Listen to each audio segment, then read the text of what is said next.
Fala, jovem protagonista! Pronto para dar mais um passo rumo ao sucesso na sua vida? Bons estudos!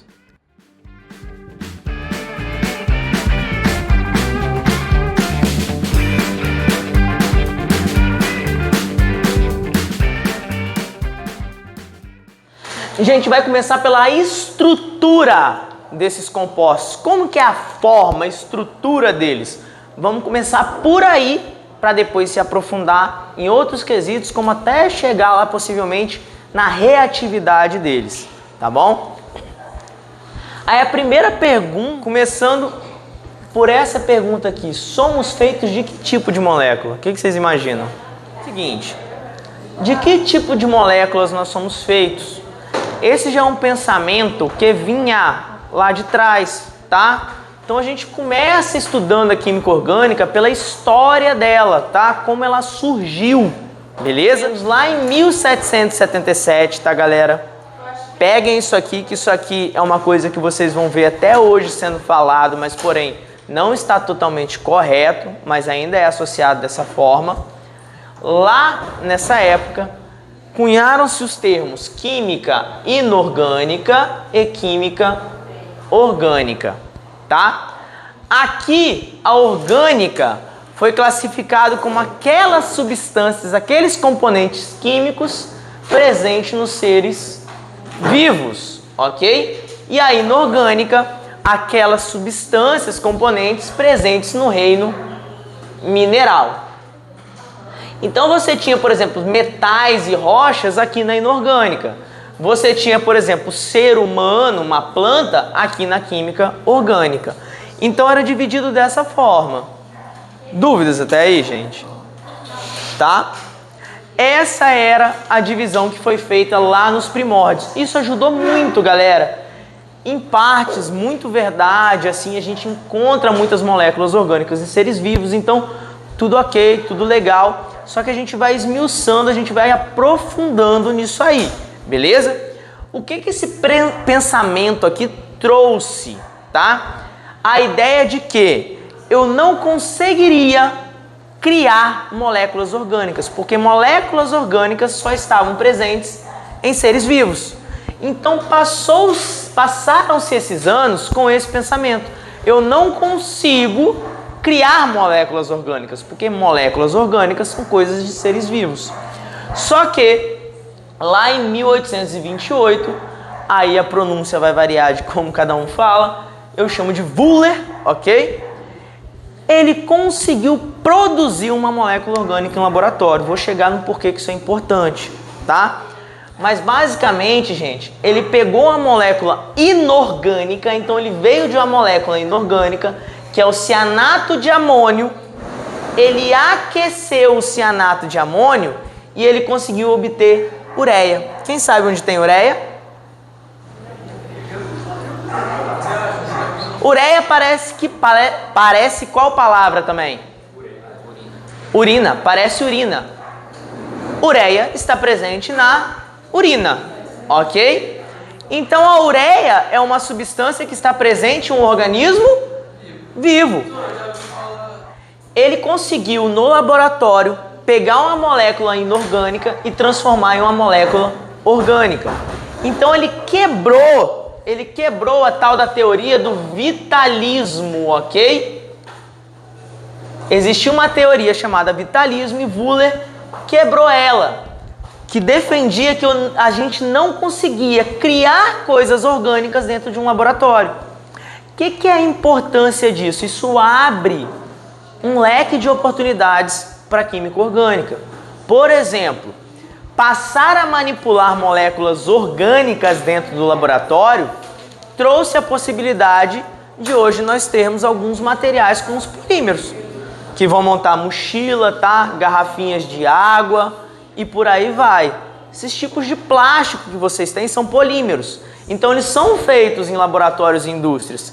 Então tudo isso foi possível quando o Wöhler quebra essa ideia de que não dava para se montar, construir moléculas orgânicas dentro do laboratório. Então isso aqui é um pontapé inicial muito importante.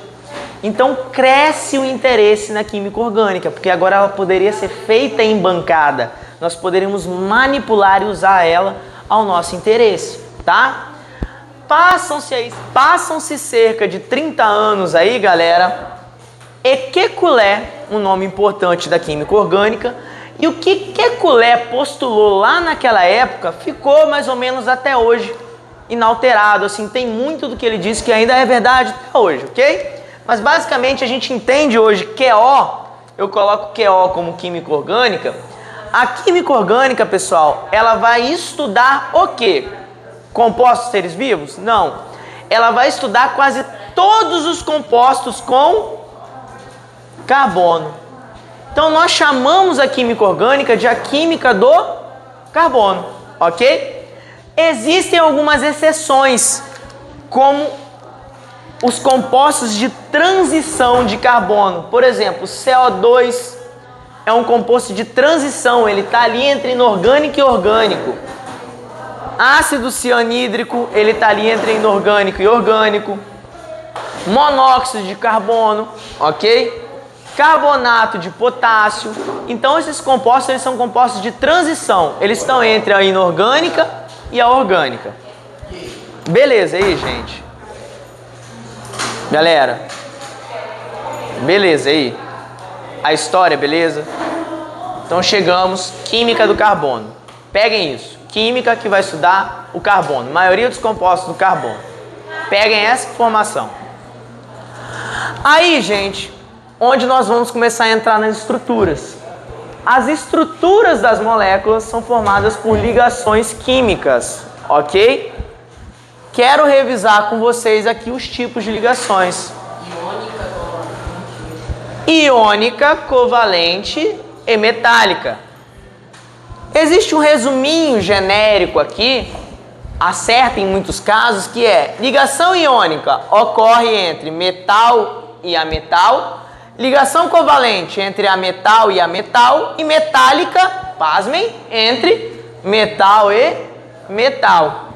E elas ocorrem de maneiras diferentes. Na iônica, um elétron é transferido para o outro, alguém dá o elétron para alguém. Na metálica, é como se ficasse uma nuvem, antigamente chamada de mar de elétrons, pairando pelos átomos ou pela substância. E na covalente, os átomos compartilham os elétrons. Os elétrons são dos dois, ok? Que estão fazendo a ligação. Então, eles compartilham esses elétrons. Aí, pessoal, eu volto aqui, ó, para falar para vocês que os principais elementos da química orgânica, junto com a estrela da química orgânica, que é o carbono, são hidrogênio, oxigênio, nitrogênio, fósforo e enxofre, formando a sigla CHOMPS, ok? Gravem isso, CHOMPS, em ordem até dos que aparecem mais. Vocês vão ver muito carbono, hidrogênio, oxigênio, depois nitrogênio, ok? Esses 4 primeiros, então, aparecem muito mais.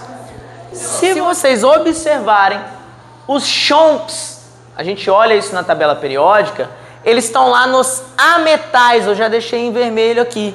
Então, se são ametais se ligando, são ligações covalentes, ok? Aí, pessoal, coisa importante de se lembrar, deixa eu vir para cá, ligação iônica não vai formar molécula.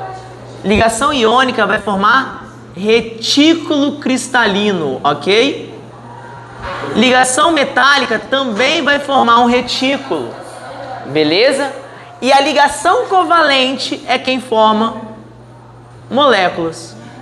Então, na química orgânica, se ela tem principalmente os CHOMPS são ametais, e ametais se ligam de maneira covalente, a química orgânica estuda moléculas de carbono, ok? Moléculas orgânicas, beleza?